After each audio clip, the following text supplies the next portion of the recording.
Olá, para você que acompanha os vídeos da Gazeta do Povo e o nosso canal no YouTube. Eu sou Lorena Lafraia e começa agora mais um Fora dos Autos, um programa feito para quem aprecia e defende a liberdade de expressão e se preocupa com os rumos que o Poder Judiciário tem tomado. Antes de entrar no debate de hoje, deixa eu te fazer um convite. Todas as semanas nós falamos aqui sobre leis e decisões judiciais, no mínimo estranhas. Este também é um tema frequente nas reportagens da Gazeta do Povo e nas colunas de nomes como Deltan Dallagnol, Sérgio Moro e Tameia Danelon. Bom, o autor André Costa separou em um livro muitas dessas leis e nós estamos disponibilizando a obra de graça para quem assinar a Gazeta do Povo no link da descrição do vídeo. Você vai ganhar em casa o livro 51 Leis Absurdas do Brasil que você não conhecia. Clique no link agora mesmo, faça sua assinatura por apenas R$ 16,50 por mês no primeiro ano da assinatura anual. Com poucos centavos ao dia, você vai ter à disposição o melhor jornal do Brasil e ainda receber esse livro em casa. E por falar em abusos legislativos, vamos ao nosso debate de hoje. Aqui ao meu lado, virtualmente, estão os nossos convidados, os deputados Deltan Dallagnol e os advogados Fabiana Barroso e Emerson Grigoletti. Muito bem-vindos. Bom, vamos lá, então. Muita coisa aconteceu ontem. Tivemos a votação do PL das fake news adiada, Flávio Dino dando entrevista para tratar de medida cautelar da Secretaria Nacional do Consumidor contra o Google, o ministro Alexandre de Moraes determinando que a PF tome depoimentos das empresas Google, Meta, Spotify, Brasil Paralelo sobre críticas feitas contra o PL das fake news. Ou seja, assim como na semana passada, não tem como a gente falar de outro assunto. Mas a gente vai começar, na verdade, falando hoje sobre a notícia de hoje. A Polícia Federal executou nesta quarta-feira um mandado de busca e apreensão na casa do ex-presidente Jair Bolsonaro, como parte de uma operação que investiga um grupo suspeito de inserir dados falsos de vacinação contra a Covid-19 nos sistemas do Ministério da Saúde. Um celular de Bolsonaro foi levado pela PF. Na mesma operação, batizada de Venire, o tenente-coronel Mauro Cid, ex-assessor do ex-presidente no Palácio do Planalto, foi preso. No total, foram cumpridos 6 mandados de prisão preventiva e 16 de busca e apreensão em Brasília e no Rio de Janeiro. Além de Mauro Cid, foram detidos os assessores Max Guilherme de Moura e Sérgio Rocha Cordeiro, além do secretário municipal de governo da cidade de Duque de Caxias, João Carlos de Souza Brecha. Bom, segundo a APF, as informações falsas investigadas nessa operação foram inseridas nos sistemas entre os meses de novembro de 2021 e dezembro de 2022 e tiveram como consequência a alteração da verdade sobre fato juridicamente relevante, qual seja a condição de imunizado contra a Covid-19 dos beneficiários. Fabiana, vamos começar com você, então eu pedi para você comentar suas impressões sobre essa notícia de hoje. Bom, para mim é claríssima a perseguição política que vem lá atrás, até comentei antes de entrar aqui. A gente precisa lembrar que teve já precedentes, a Vaza Jato, né? Para quem não lembra, vamos só rememorar que tinha hackers, né? Que supostamente pegaram mensagens ali do pessoal da Lava Jato, até que o Deltan está aqui conosco. E a gente, pelo que a gente estuda tecnicamente, são provas ilícitas, né? Quando você acaba tendo de modo aí criminoso, porque a gente precisa lembrar que esse tipo de hacking, né, que fala com ING no final, é criminoso. Então, a mesma forma agora acontece.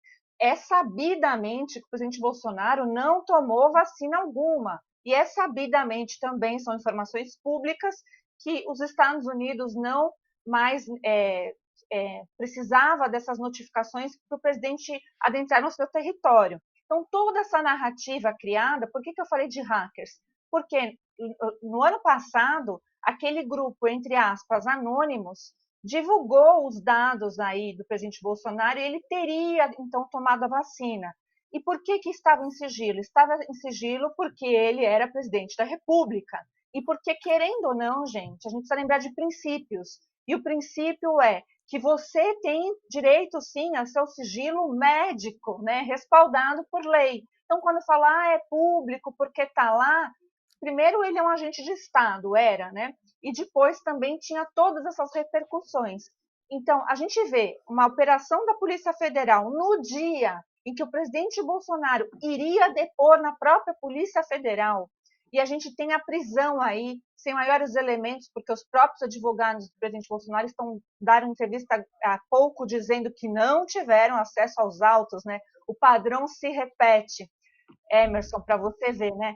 Então, a gente fica nesse ciclo vicioso de a Procuradoria-Geral da República não foi ouvida, né? Então, tudo isso, ao meu ver, já é um grande absurdo, e aqui temos o Deltan, que já foi promotor e sabe muito bem dizer qual a função disso tudo. Então, a gente tem uma série de irregularidades, e tudo isso tem tudo a ver também com a PL, com o PL, né, o projeto que ontem acabou sendo retirado de pauta, mas que tem tudo a ver, porque estão tentando criminalizar opiniões e atos que verdadeiramente precisam ser tipificados para poder ter uma busca e apreensão, prisão, e a gente não tem noção do que é realmente, porque se for o que a mídia está noticiando, eu tenho vergonha, neste momento, de morar no Brasil com esse tipo de conduta feita pela Polícia Federal, com aval aí, né, sendo mandado aí pelo ministro Alexandre de Moraes, e também até em relação às Forças Armadas, porque o coronel Cid teria sido preso numa vila de militares, né, por um crime que a gente está aqui sem muito saber. E é preciso fazer o paralelo. Enquanto isso, eu sei que o Deltan quer falar bastante a respeito disso, e tem que falar, Cabral, né, com 400 anos de prisão, está solto, e o novo juiz da Lava Jato disse mais ou menos de forma assim, para todo mundo entender, que não tem nada não. Né? Então, essa disparidade no Brasil está ficando muito, muito pior do que a gente já vinha falando há muito tempo aqui, e isso tem nos preocupado porque a gente briga pela legalidade no Brasil, e essas coisas todas escaparam já do mínimo da coerência. Emerson, comenta pra gente o que você achou dessa operação de hoje. Olá, Lorena. Boa noite, Lorena. Boa noite, Deltan. Boa noite, Fabiana, e a todos que estão nos assistindo. Sempre um prazer estar aqui com vocês. Lorena, então, eu para ser sincero, eu achei, no mínimo, despropositado isso, né? E algumas coincidências que sempre deixam a gente com a pulga atrás da orelha, né? Ontem, nós, a bem dizer, tivemos uma derrota acachapante ali da oposição, né? Porque veio à tona a possibilidade de votação do PL 2630, PL da censura, PL das fake news, né? E, de repente, houve um recuo absurdo ali, pedido até pelo próprio relator. O que a gente já vinha, inclusive, alertando que tinha grande chance de acontecer, né? Porque o texto estava totalmente precário, as pessoas não tiveram acesso direito ao texto final, esse projeto de lei, enfim, representava uma série de coisas que a gente vai tratar, acredito, mais adiante no programa, mas, enfim, foi retirado de votação ontem. Então, eu vislumbro até aí uma forma também de não dizer que o governo perdeu, né? De se utilizar determinado expediente para tentar colocar uma névoa aí em cima dessa história e não deixar tão vergonhoso, né? Porque para quem estava se gabando tanto de instituir censura sob o pretexto de preservar direito fundamental, é no mínimo estranho que imediatamente no outro dia aconteça isso. E desde o início da manhã, assim que eu tive ciência disso, Lorena, eu fiquei extremamente assustado pelo seguinte: para que haja, né, a busca e apreensão no âmbito penal, deve ser observado determinados requisitos. E especialmente a impossibilidade, de fato, de obter aquela prova sobre determinado fato, a não ser através dessa busca e apreensão. Esse é um dos princípios também, né? E sem contar os outros requisitos que delimitam, né, colocam precisamente limitações à busca e apreensão, não seja um negócio aberto, assim, enfim, que possa se fazer uma busca e apreensão genérica, entre outros. Mas o que me deixa bastante espantado é porque se está se investigando ali, né, se houve essa fraude, né? Não vou nem entrar nessa questão de vacina. A questão é se houve essa fraude ou não em relação a essa questão. Se tomou, se não tomou, etc. Se houve inserção de dados no sistema, etc. O que me deixa curioso é que até pouco tempo atrás, agora logo no começo do ano, o governo atual, do PT, inclusive havia dito que queria quebrar o sigilo, abrir o sigilo, mostrar para as pessoas, etc.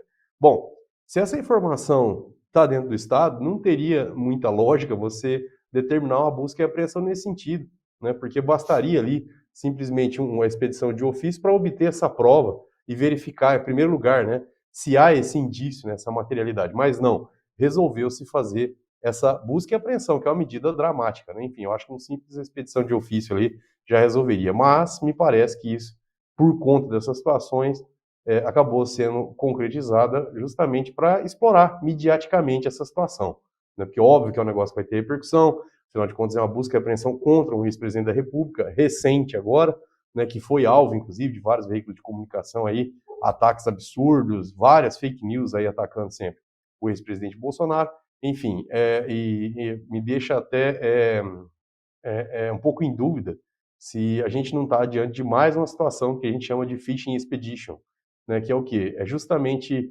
fazer buscas e apreensões aí de objetos, etc., computadores, celulares, etc., para pescar provas, né? Vamos ver se a gente acha alguma coisa. Isso não é motivo para busca e apreensão. Inclusive, a jurisprudência até recente era pacificada no sentido de que essa prática é abusiva, não pode acontecer.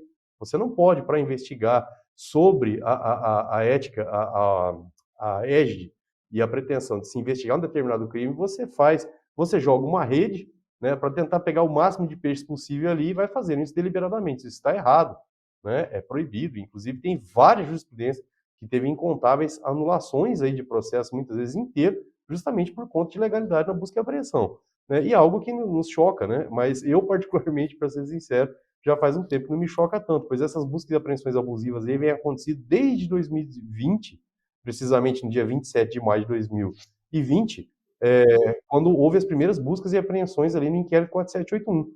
Né? Lembrando que nesses mandados de busca e apreensão não tinham sequer a indicação do delito que estava sendo objeto da investigação. Né? E as ordens de busca e apreensão eram extremamente genéricas. Apreenda-se tudo, uma coisa mais ou menos assim, olha, chega lá o que vocês acharem, apreendam. Isso é totalmente ilegal, né? Enseja, inclusive, a nulidade absoluta desses procedimentos, mas parece que se tornou uma prática comum, né? E é óbvio que acaba se utilizando esse mesmo subterfúgio, essa mesma situação aí para perseguição política, né? Então, eu não tenho dúvidas ali que há, no mínimo, grandes elementos aí de que há, sim, uma perseguição política, né, de opositores, especialmente do ex-presidente Bolsonaro, justamente porque era o espectro político completamente oposto do atual. Né? É lamentável que a gente esteja vendo isso, principalmente partindo de autoridades, né, que deveriam dar o exemplo para as demais autoridades.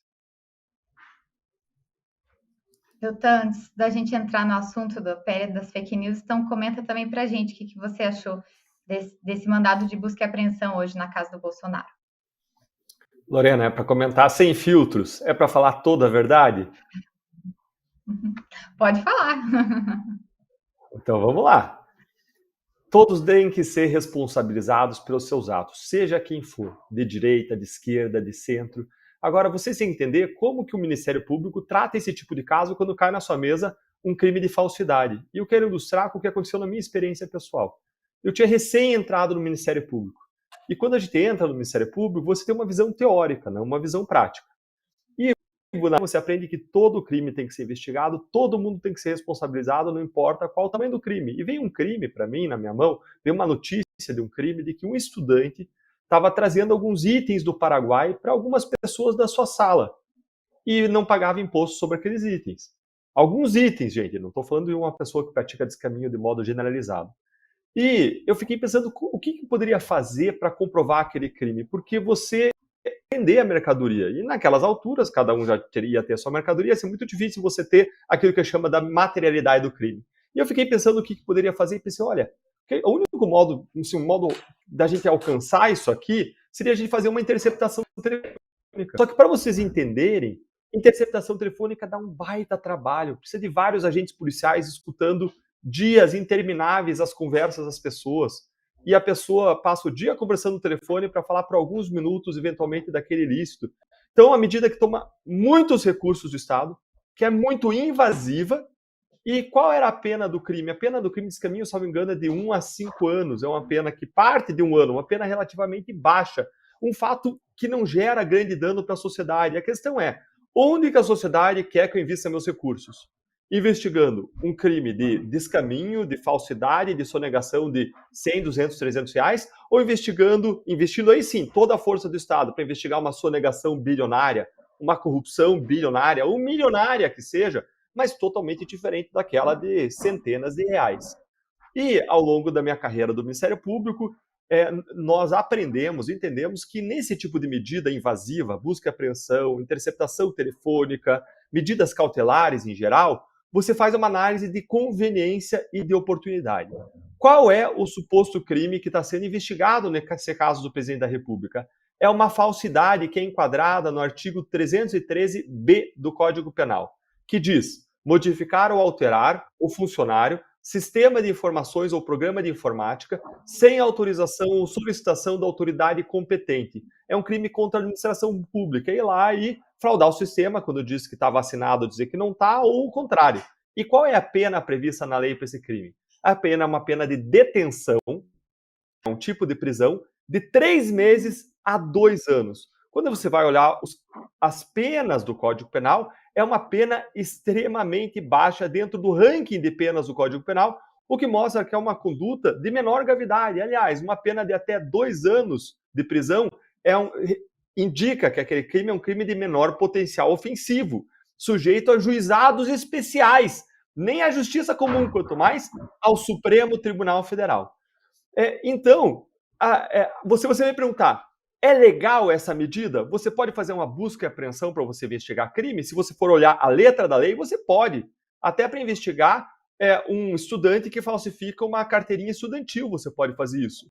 Agora, você faria como órgão de Estado, como Ministério Público? É claro que não. Por quê? Porque você tem coisas muito mais importantes, corrupção de milhões, você tem tráfico de drogas de toneladas, você tem grandes crimes de sonegação fiscal, você tem homicídios, roubos à carga, roubos a boas. Você tem toda uma série de situações que são prioridades.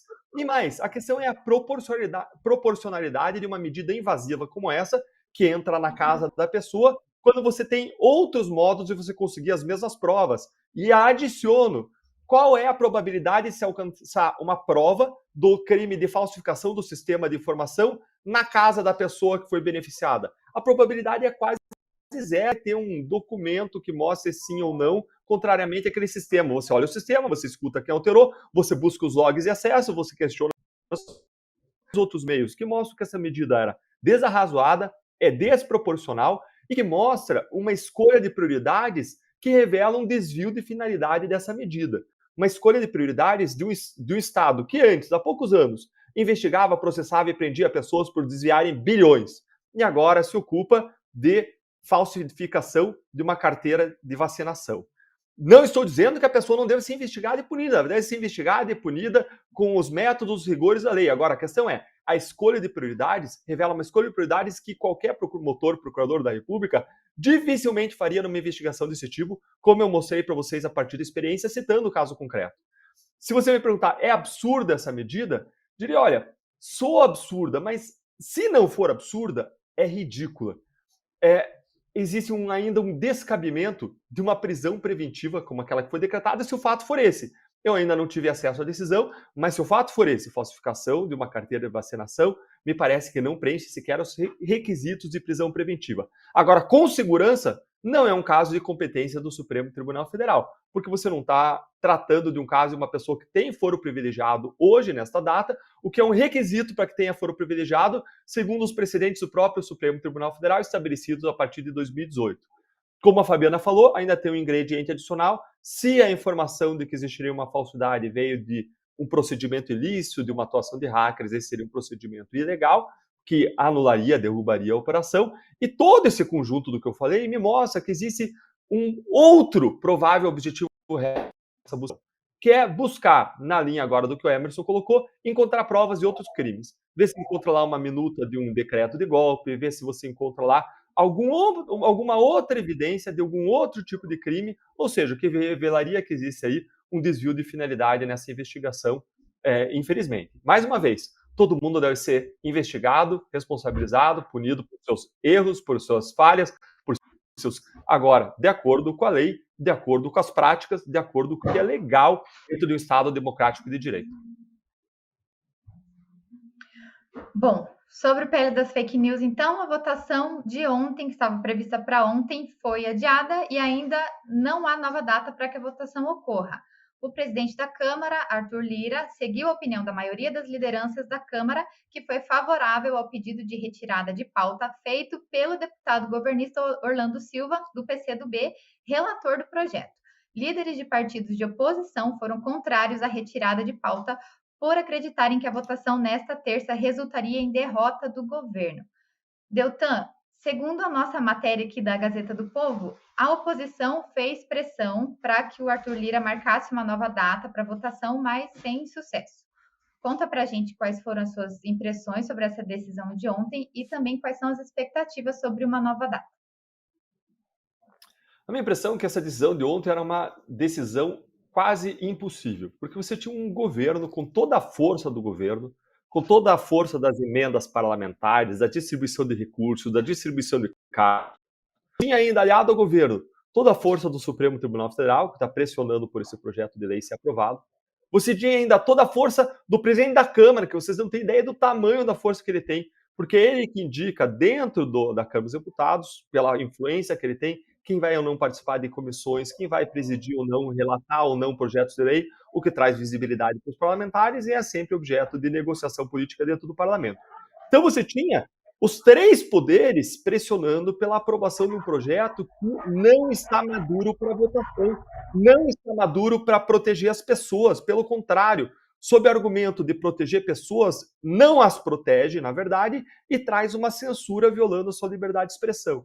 Mais uma vez, meu posicionamento é: devemos sim avançar para uma regulamentação das redes sociais, mas nos termos do que fizeram grandes democracias, em termos que protejam a liberdade de expressão, que tragam grandes salvaguardas da liberdade de expressão, especialmente num país que ainda não é desenvolvido como uma nação europeia, não alcançamos aí no mesmo patamar de institucionalidade, basta dizer que em 88 a gente tinha uma ditadura, que o governo atual mudou a lei das estatais para derramar uma imensa dinheirama na grande mídia, que quer controlar a narrativa, que instaurou o Ministério da Verdade.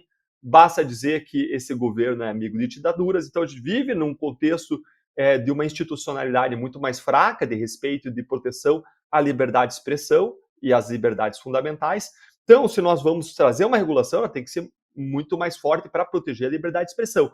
E a regulação que passaria onde seria a votação não traz essas garantias. Pelo contrário, é bem corretamente chamado esse projeto de leitura. E você tinha, então, um rolo compressor empurrando esse projeto, e o que aconteceu foi uma improvável, honrosa, esforçada vitória da sociedade brasileira. Foi uma vitória do povo, que se mobilizou, que foi aos aeroportos, que entrou nas redes sociais, que cobrou parlamentares que muitos tiveram que fechar suas redes sociais para impedir comentários. E essa mobilização fez e faz toda a diferença. Porque o parlamento ele é sensível à opinião e à vontade do povo, porque quem está aqui depende de ser eleito ou reeleito e depende de qual força vem da população.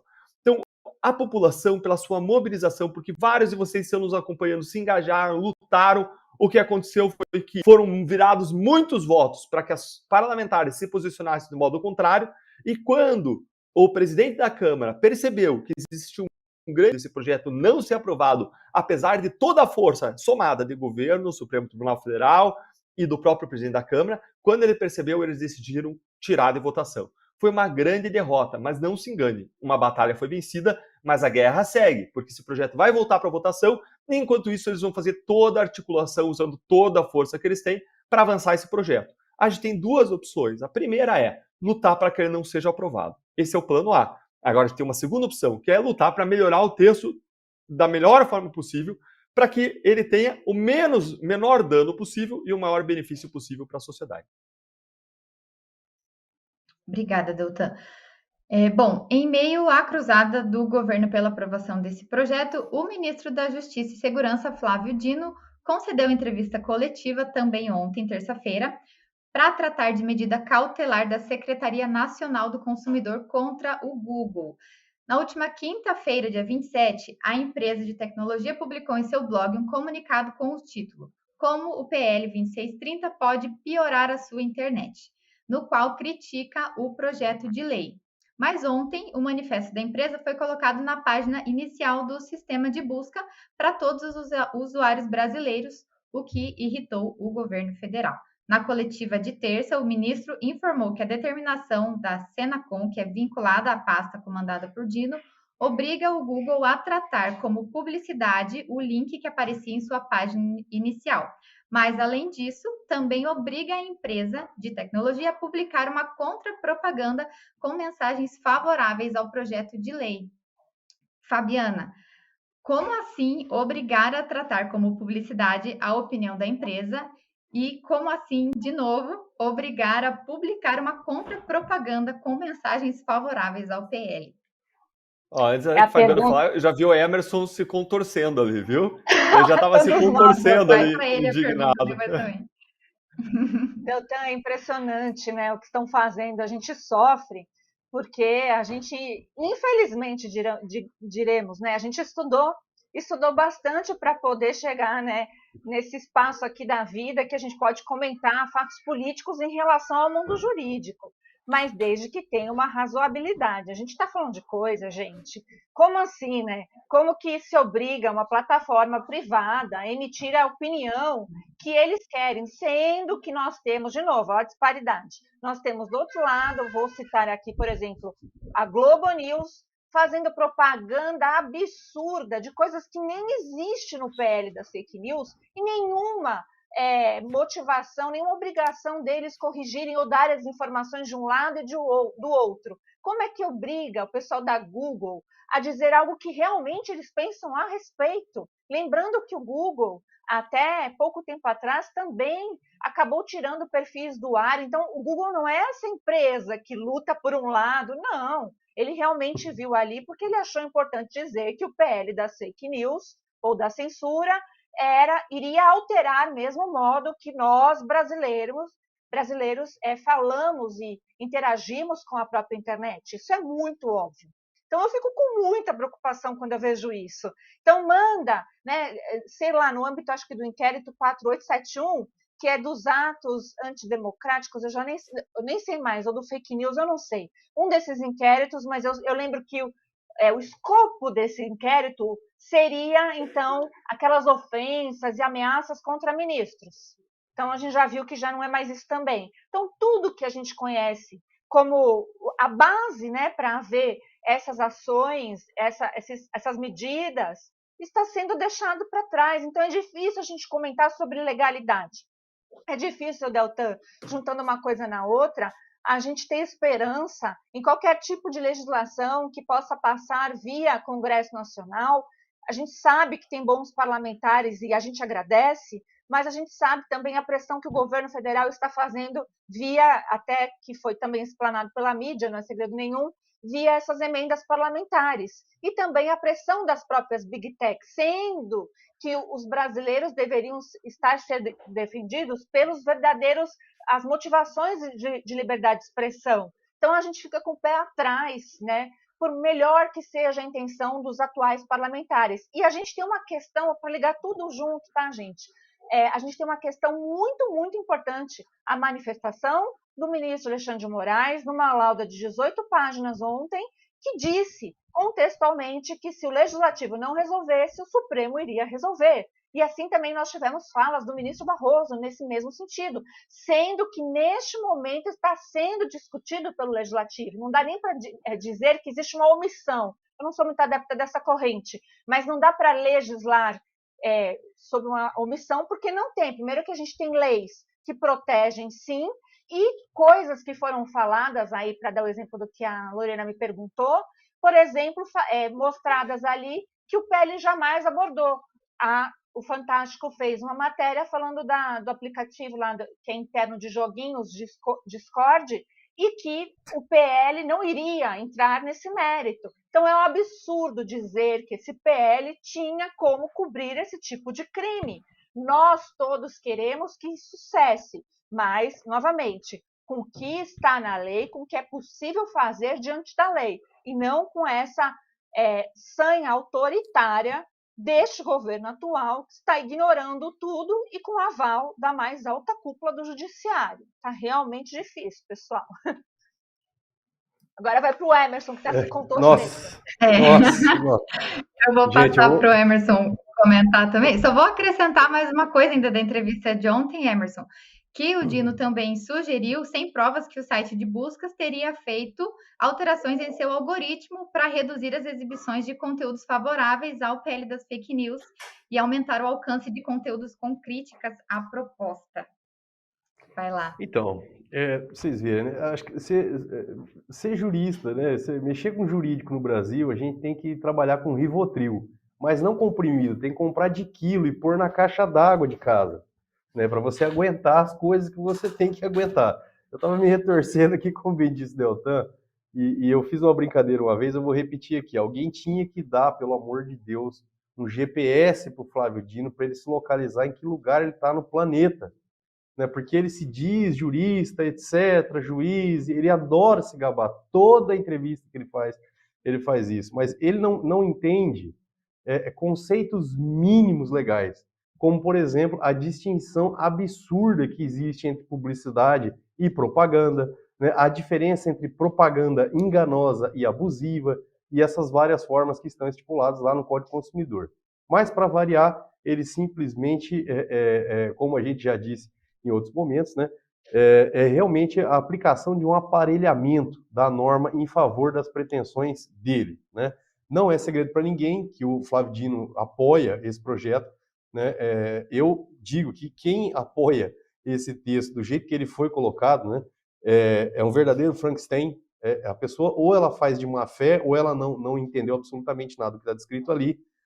Praticamente tudo que está escrito ali, né, como suposto aumento de proteção dos usuários, é uma falácia. Por quê? Porque o projeto de lei, de repente, especificou ali determinadas coisas, procedimentos que as redes sociais vão ter que atender para evitar danos aos usuários. Bom, isso é mentira. Tá lá esses procedimentos, mas na prática, as plataformas já têm esses procedimentos. O problema é que esses procedimentos simplesmente não funcionam. Não funcionaram até aqui. E quem está falando é um advogado que atua há 20 anos em direito digital e especificamente nessa questão de redes sociais desde 2016. Eu acompanhei essa situação toda, né? Então, aí começa toda essa problemática, né? Simplesmente resolve-se defender um projeto de lei colocando ali, dando essa impressão de que ele vai melhorar a vida dos usuários, vai aumentar a segurança, vai combater fake news, quando na realidade, muitas das coisas que estão lá já existem na legislação, né? Questão relacionada a bloqueio e banimento de contas, né? Já existe isso na legislação, dentro do Marco Civil da Internet, dentro do Código do Consumidor e dentro da própria norma processual civil, através de algumas estratégias processuais, é possível adequar ali, aplicar e resolver esse tipo de abuso de rede social. Questão de shadow ban, por exemplo, a gente já cansou de falar, existe legislação específica, está lá no Marco Civil da Internet, é vedada a mitigação de tráfego, não está escrito shadow ban, mas mitigação de tráfego é a mesma coisa que shadow ban, também é proibido, tem os requisitos lá, quando isso pode acontecer, e as exceções, né? Mas ninguém respeita, ninguém liga para nada. Código do Consumidor também tem essa questão de subjetividade dos contratos, já está na lei do consumidor. O Código do Consumidor é muito claro que as cláusulas têm que ser transparentes, devem ser interpretadas de forma mais favorável ao consumidor, está lá no artigo 47, no artigo 6º, que tem todos os direitos do consumidor. Enfim, o que a gente precisa no Brasil, eu repito de novo, não é mais uma legislação para fazer de conta. A gente precisa que a legislação que existe seja aplicada. Então, cadê os órgãos, né, para fazer essa fiscalização, para garantir, principalmente, a aplicação do Código do Consumidor? E é nesse ponto que eu entro questionando o ministro, né?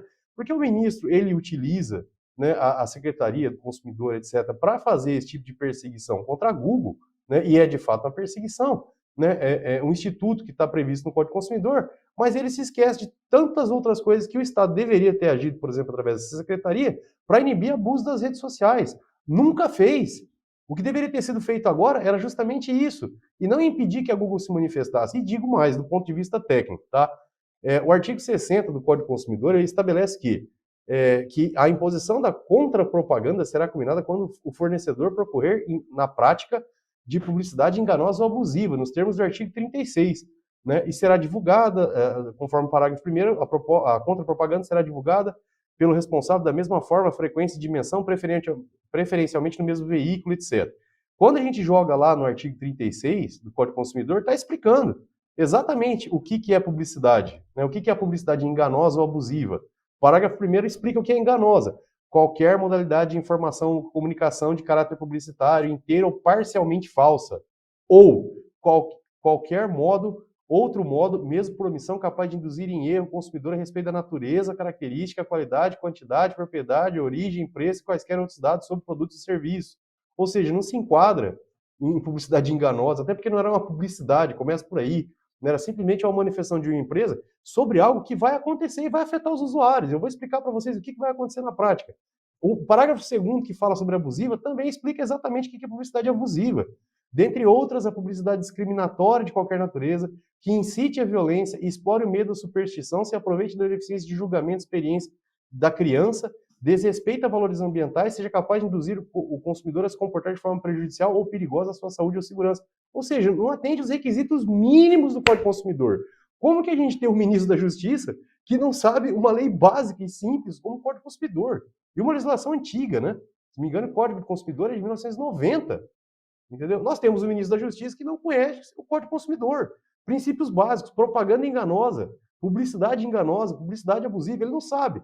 Então, o que ele faz? Ele simplesmente utiliza, né, esses argumentos aí para transformar isso numa suposta responsabilidade como se fosse um editorial de imprensa e que aí, então, se não é imprensa, aí ele confunde tudo, né? Eu assisti às declarações dele, eu achei uma coisa bizarra, né? Ele não sabe dizer se é através de uma responsabilidade como veículo de comunicação, aí ao mesmo tempo ele compara a plataforma como veículo de comunicação, aí depois ele volta atrás e fala que não, que é uma espécie de publicidade, e na verdade, simplesmente, é uma espécie ali de manifestação institucional da empresa. Né? E uma coisa óbvia que vai acontecer, porque o texto da lei está prevendo. Né? Na prática, o que vai acontecer? Não precisa ser muito inteligente, não precisa induzir o consumidor a erro. Parte dessa questão das monetizações que são pagas aos usuários vai ter que ser paga para os veículos de comunicação. Estava lá no texto, em um dos textos que eu vi que eles estavam tentando aprovar, vai ser colocado para a imprensa, para a grande imprensa. E se vai ser colocado para a grande imprensa e a Google começar a sentir isso no bolso, é óbvio que ela vai tirar isso dos produtores de conteúdo, né, os independentes. Se tirar a monetização de parte dos produtores de conteúdo, eles vão parar de produzir vídeo. Então vai ficar o quê? O monopólio só da imprensa. A tendência natural é essa, ou seja, daqui 3, 4 anos, de repente até a rede social se extingua aqui no Brasil, porque não vale a pena. Né? A pessoa não vai querer produzir o conteúdo. Né? Por quê? Ela vai parar de receber ou vai receber menos. Né? Vai ser priorizado para a imprensa. Então, assim, nenhuma dessas questões foi esclarecida. Né? Ou seja, há a violação do princípio da isonomia, do tratamento isonômico das pessoas, do princípio da igualdade. Né? Se dá privilégios a um em prejuízo de outros. Né? E a empresa simplesmente se manifestou nesse sentido, porque na prática é o que vai acontecer. Isso não é propaganda, isso não é publicidade, isso é uma coisa óbvia, uma coisa lógica. Agora, se a empresa também não pode defender um posicionamento dela, então fecha as portas do Brasil. Né? Devolve para os índios, vamos embora daqui. Porque não tem sentido isso. Entendeu? Não tem sentido o ministro da Justiça fazer isso. Ou seja, é mais uma forma de perseguir. Não, vamos lá, a gente vai lá. E detalhe, né? Aplicou multa para Google. Né? E parece que vai ter que fazer contra-propaganda ainda. Sendo que nem propaganda ela tinha feito, ela estava passando um posicionamento institucional. E isso ela pode fazer. Tá? Se você pegar qualquer obra, qualquer doutrina de direito do consumidor, como por exemplo o Código de Defesa do Consumidor, que foi comentado pelos autores do projeto, tem lá explicando tá? Essas situações, a diferença entre publicidade, etc. Né? Fazem parte lá Ada Pellegrini Greenover, Antônio Herman de Vasconcelos Benjamin, enfim, vários outros doutrinadores, Nelson Nelly Jr., tem vários outros. Está explicando essas diferenças, mas não. Vamos aplicar isso aleatoriamente para a Google. Então, eu me questiono, né? Nossa, isso porque é um ministro da Justiça, tá? Não é uma pessoa alheia ao assunto. E que se diz um grande jurista, né? Ou seja, para mim está na cara que é um instrumento utilizado para perseguição. Né? Vamos calar a boca da Google porque a gente não quer que a Google se manifeste. Agora, pelo contrário, né? Vai ter que obrigar eles a se manifestarem favoravelmente. Pergunto, bom, pessoal de alguns grandes veículos de comunicação, que eu prefiro não citar o nome, né? Estão fazendo propaganda do PL. Eles não deveriam ser obrigados a fazer uma contra-propaganda também, trazendo os pontos negativos? Eu deixo questionamento aí para o ministro, ou até quando ele vai continuar tratando as pessoas de forma tão desigual, né? Por que uns são mais iguais do que os outros? Né?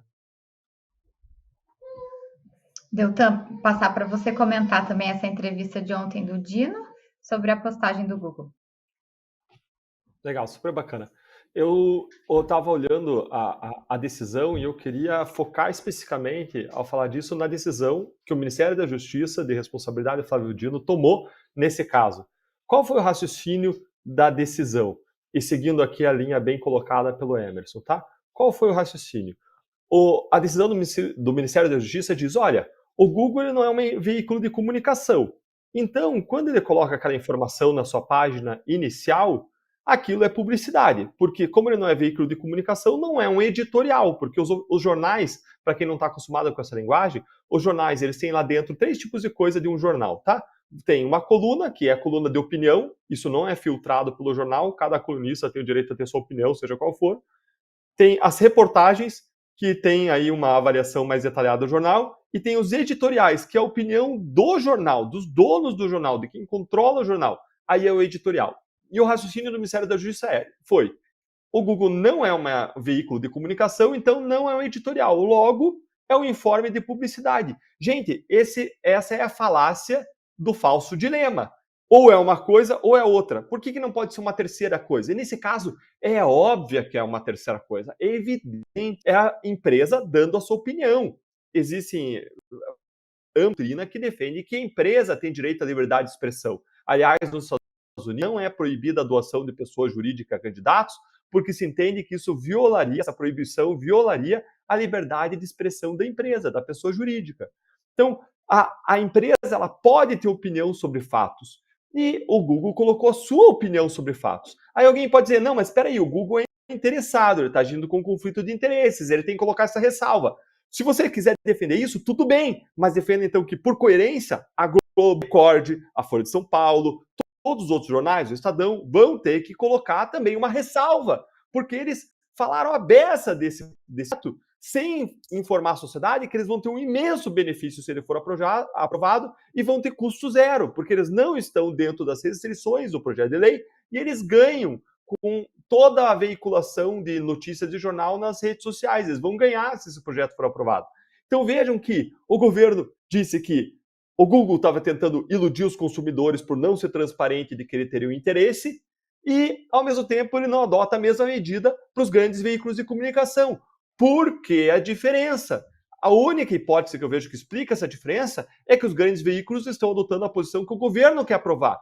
E o Google não. E o que é essa posição do MJ se não for censura? E é exatamente o que a gente quer evitar ao derrubar esse projeto. Esse projeto mostra, mais uma vez, que é coerente com as posturas adotadas pelo governo.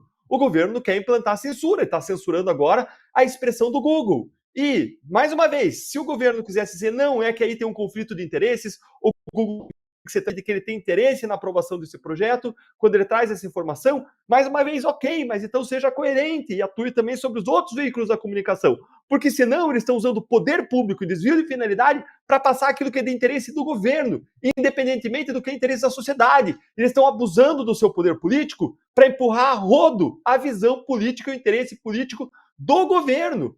Mais uma vez, quero saber também se o governo vai atuar, porque ele usou um outro argumento. Deixa eu colocar o segundo argumento. Ele fala o seguinte, ele fala que a busca ativa de interferência do Google, da plataforma, na formação de uma opinião política da sociedade civil, mediante a moderação direcionada de conteúdo sobre esse projeto de lei, significaria uma fraude mediante abuso de poder econômico. Gente, então a empresa não pode mais colocar sua opinião sobre assuntos políticos controversos? O governo vai também moderar ou criticar a posição que grandes hamburguerias, grandes franquias adotaram sobre aborto, sobre causa LGBTQIA+. O governo vai atuar porque ele não atuou e não atua. Então a questão que se coloca é, o governo ele está sendo justo, imparcial e querendo uma isenção, que eu acho que não é justificada, porque cada pessoa e cada pessoa jurídica tem que ter o seu direito de informação, ou ele está querendo impor, manipular, impor, filtrar, e impor à sociedade a sua visão de mundo mediante censura de plataformas sociais que expressaram uma visão que não corresponde à sua. Eu luto e vou seguir lutando contra a censura e para isso a gente precisa contar com a ajuda de todos vocês que estão nos assistindo, divulgando esse nosso conteúdo, apoiando, ajudando aqui na Gazeta e ajudando o parlamento a impedir que passe a censura no Brasil.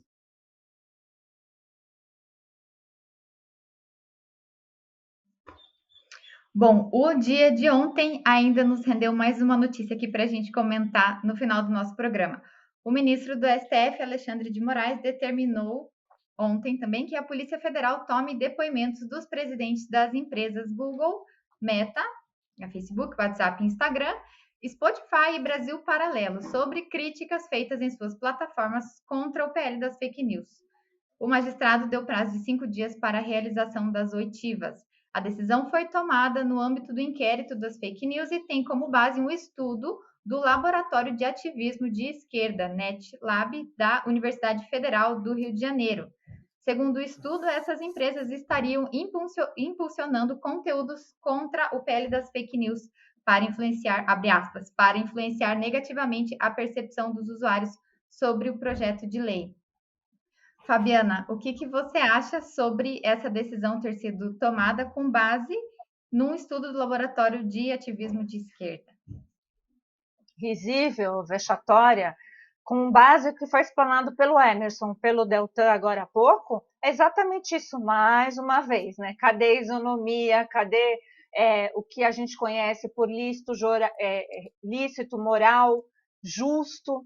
Então, né, por acaso, isso é o escopo do inquérito 4871, né? Porque tudo que desagradar, então, desagradar os ministros vai ser colocado no âmbito desse inquérito, que vai justificar, então, a oitiva de pessoas assim, né, de empresas. É realmente real isso? E a multa que foi colocada também, que foi um absurdo. E nessa mesma decisão do Alexandre de Moraes, dizendo que se não passar via legislativo, o judiciário vai fazer algo. Olha quantas coisas estamos apontando. E mais, nessa mesma decisão são apontadas outras pessoas comuns, que têm o direito, sim, a ter liberdade de opinião em relação ao PL, né, o projeto de lei.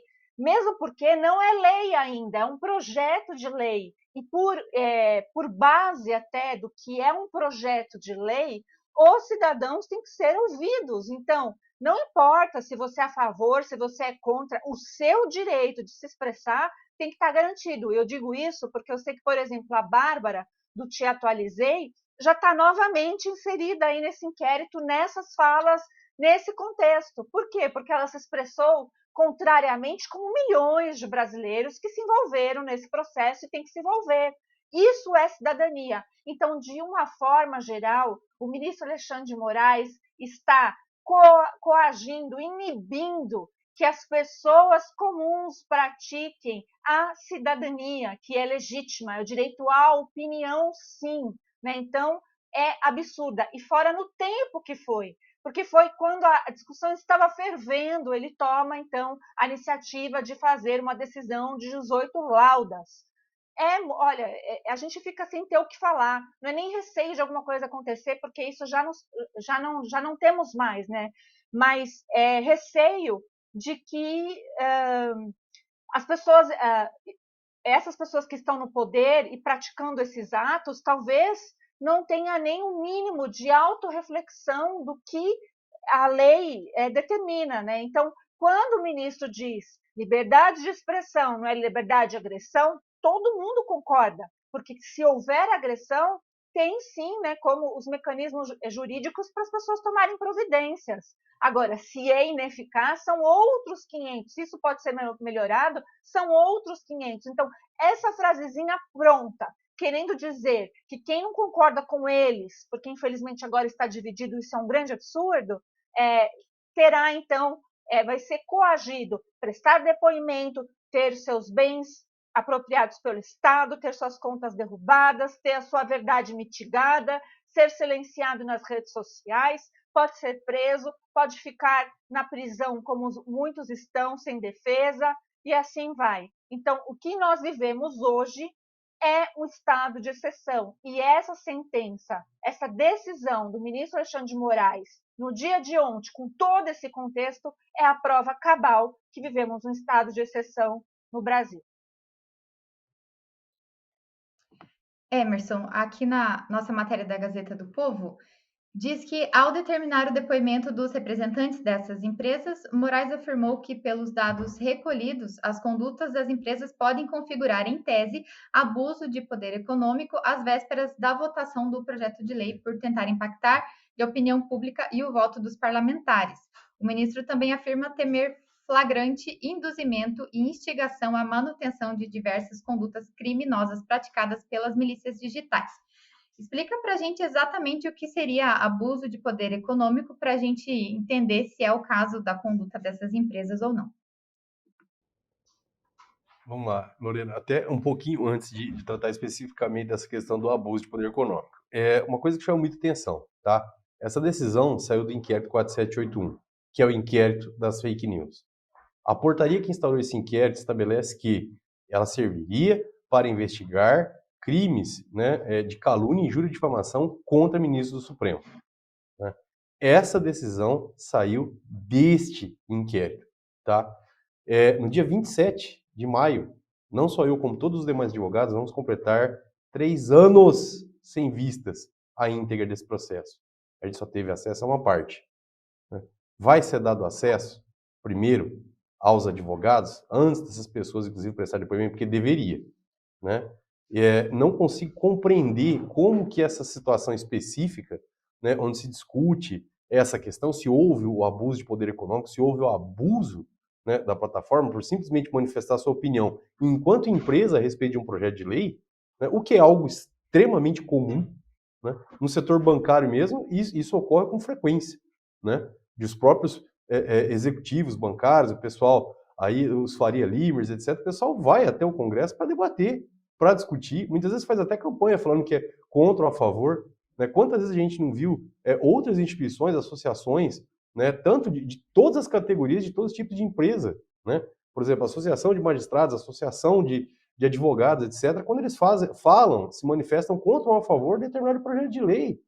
Isso é completamente normal. Isso é sadio, inclusive. Isso é, de fato, a representação da democracia, né? Porque ali as pessoas estão se manifestando de forma contrária ou favorável, né? E podem, inclusive, divulgar. Agora, o simples fato de ter, de repente, ali uma pessoa que coloca esse posicionamento e ele utiliza do próprio nicho dele de mercado para fazer isso, não pode induzir uma prática dessa, né? Nessa intenção de abuso de poder econômico. Não tem como esse enquadramento. É a mesma coisa de eu pegar, se de repente uma pessoa, né, um jornalista, por exemplo, da Globo, ele se manifesta favorável a um ou outro candidato, ou ele fala que ele apoia, então automaticamente quer dizer isso da imprensa inteira. Isso não tem cabimento. Ele tem o direito de falar, a própria emissora, como editorial ou fora do editorial, e as próprias plataformas, né? Isso não se resume só a essa questão do PL 2630. Qualquer questão, por exemplo, uma alteração legislativa, como a gente comentou até agora há pouco, do Código do Consumidor, ele pode se manifestar a respeito do contrário ou favoravelmente, né? Principalmente se é do interesse dele. Olha, eu li, inclusive, as considerações da Google ali, eles colocaram o quê? Que era justamente pontos ali que provavelmente iam prejudicar os usuários, né? Então, segundo a visão dela, né? Ou seja, tentando demonstrar que, se aplicado na prática os dispositivos que estavam ali, ia ter alguns prejuízos. O usuário ia sofrer determinadas coisas ali que não seria interessante. Não é só o interesse, é até um serviço público que eles estão fazendo, né? E não tem nada de irregular ou de abuso de poder econômico, porque isso é feito às claras. Ué, o PL 2630 não estava tanto querendo exigir a transparência? Aí uma empresa chega e quer ser transparente falando o ponto de vista dela, eles não querem deixar ela falar, né? Inclusive impondo. Então, assim, não cabe, não tem como, ao meu sentir, enquadrar isso em abuso de poder econômico, né? Em abuso, qualquer tipo de abuso, é simplesmente a manifestação institucional da empresa, né? Ainda que seja uma plataforma, ela está simplesmente fazendo isso dentro do sistema dela. Não tem problema nenhum. Qualquer setor faz isso, gente. Sempre foi assim. Agora, a gente está vendo um estado de coisas absurdo. Não existe um Estado democrático e muito menos um Estado de direito. Existe um Estado que algumas autoridades querem que seja.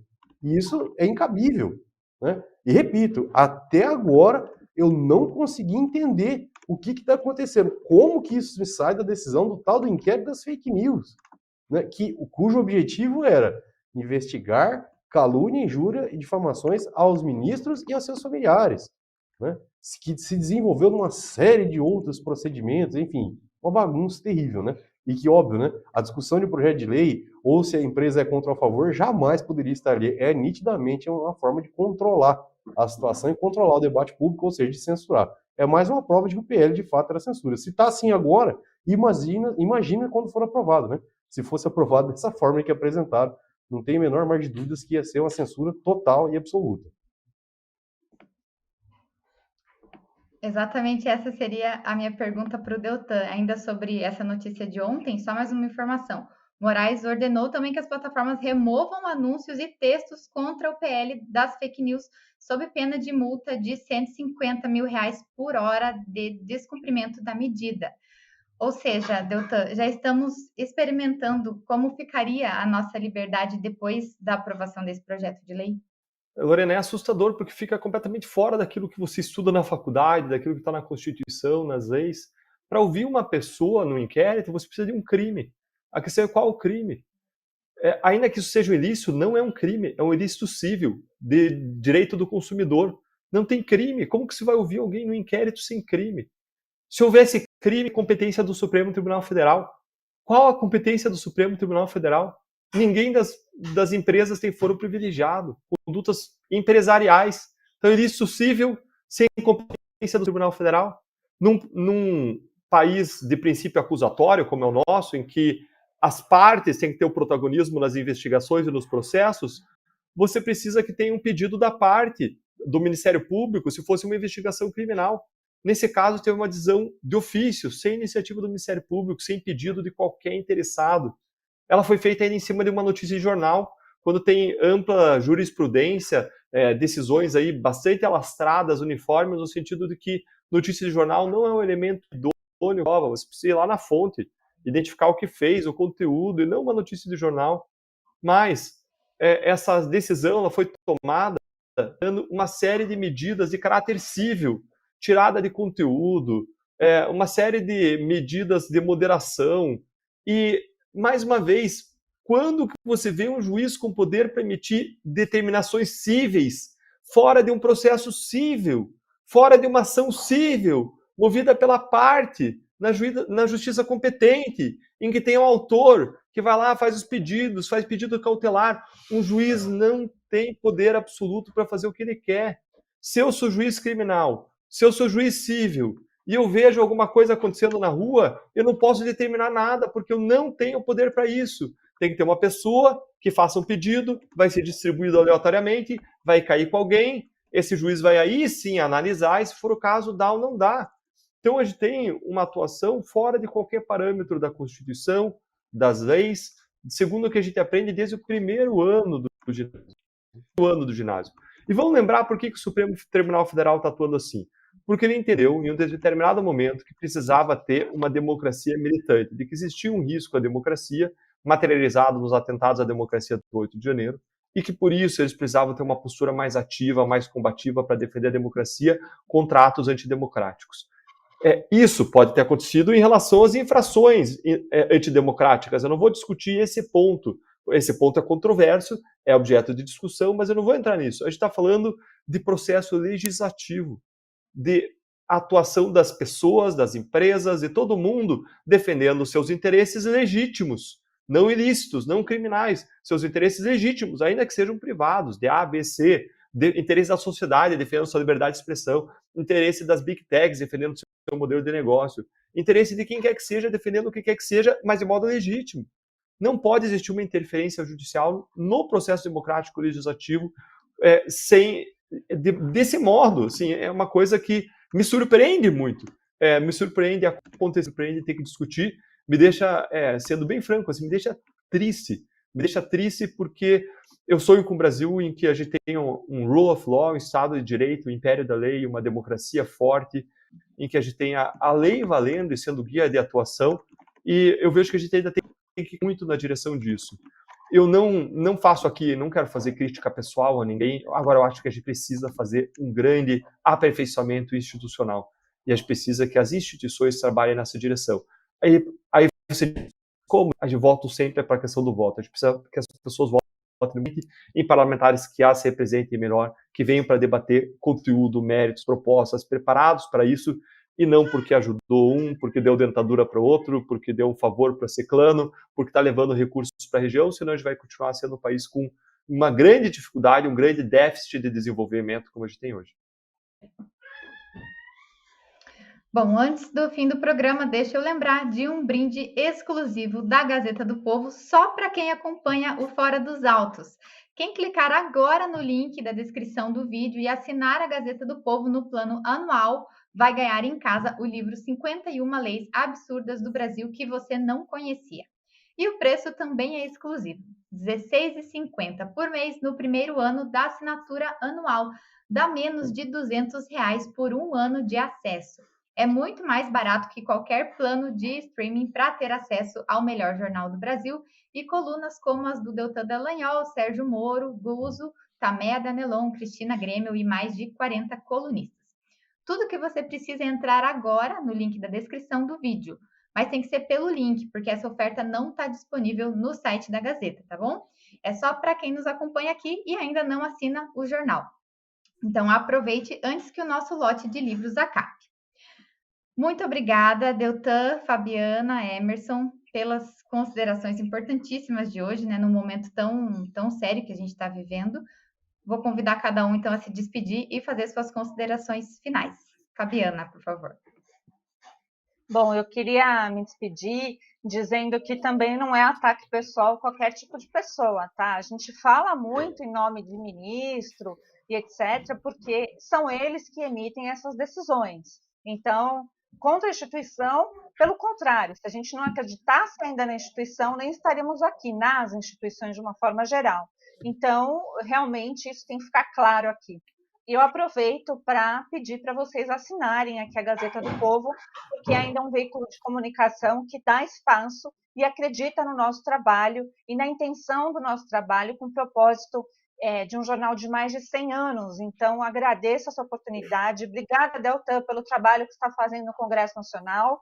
A gente sabe que a sua luta é genuína mesmo e tem nosso apoio por mais parlamentares assim. Obrigada, Emerson, por seu habitual empenho também nessas tarefas tão difíceis, que é desvendar a atual justiça no Brasil. E obrigada, Lorena, por conduzir nós três, né, que somos juristas e que estamos assim indignados de uma forma geral com tudo isso. Mas obrigada a você que nos assiste e ouve, além das nossas explicações, nosso desabafo. Mas nós acreditamos no Brasil e no Brasil melhor.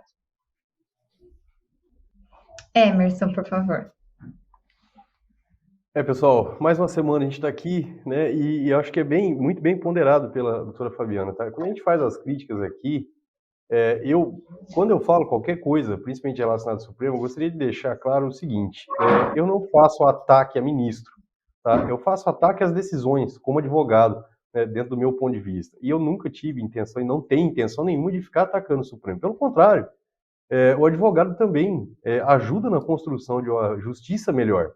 Então, se um dia, né, agora que a gente tem essa atuação do Supremo, a gente conseguir ver o Supremo se destacando com grandes decisões, voltando a ter aquele orgulho, falar, olha, realmente, tal, não é uma questão só de ganhar ou perder processo, não é isso, mas dizer, né, sair pelo menos dali, falar, não, realmente a justiça foi feita, né, teve algum probleminha, tal, conseguimos ajustar, mas que isso seja elevado ao nível de justiça mesmo, né, não só ao nível do direito, mas ao nível de justiça, né, de tentar pacificar, de as coisas melhorarem, e de a gente, de fato, ser um país grande, um país exemplar, né, mas sem abusos, né, dentro da legalidade, né, enfim, que volte a ter esse equilíbrio, né, que a gente volte a bater no peito e falar, nossa, enfim, não foi, pode até não ter sido o melhor dos mundos, mas, enfim, foi uma ótima decisão, né? Então, acho que o objetivo também é esse, né, é um grande sonho que a gente tem aqui. E a vocês, né, se vocês concordam com a gente, e querem que a gente continue fazendo esse trabalho, né, lutando pela liberdade de expressão, gostaria inclusive de parabenizar a todos aí, agradeço o carinho, inclusive, que a gente tem recebido, parabenizar as pessoas, né, que se empenharam tanto aí na luta contra esse PL, né, foi uma vitória temporária, né, vai vir mais coisa aí, obviamente, mas é muito importante essa participação popular. E é muito importante que você assine a Gazeta do Povo para que a gente possa continuar trazendo essas informações para você, melhorar esse debate, né, ampliar esse debate, que é a nossa função aqui, em última instância, é a nossa função, né, trazer informação para você, para que você reflita, enfim, consiga chegar à melhor conclusão sobre o tema, né? Então, um prazer enorme estar aqui e aguardo vocês até a próxima semana, um bom restinho de semana aí para todos. E até semana que vem, se Deus quiser. Deltan. Legal. A crítica a decisões a crítica a instituições, e não a crítica a pessoas baseada em caráter pessoal, em aspectos pessoais, a crítica a decisões, a crítica a instituições, não são ataques às instituições, pelo contrário, são instrumentos de aperfeiçoamento da democracia. São absolutamente fundamentais. Todo mundo que estuda a expressão fala que mais do que um direito individual, ela está acima até dos outros direitos individuais, porque ela também é um pilar da democracia. Sem ela, a gente não consegue aperfeiçoar as ideias, aperfeiçoar as políticas públicas.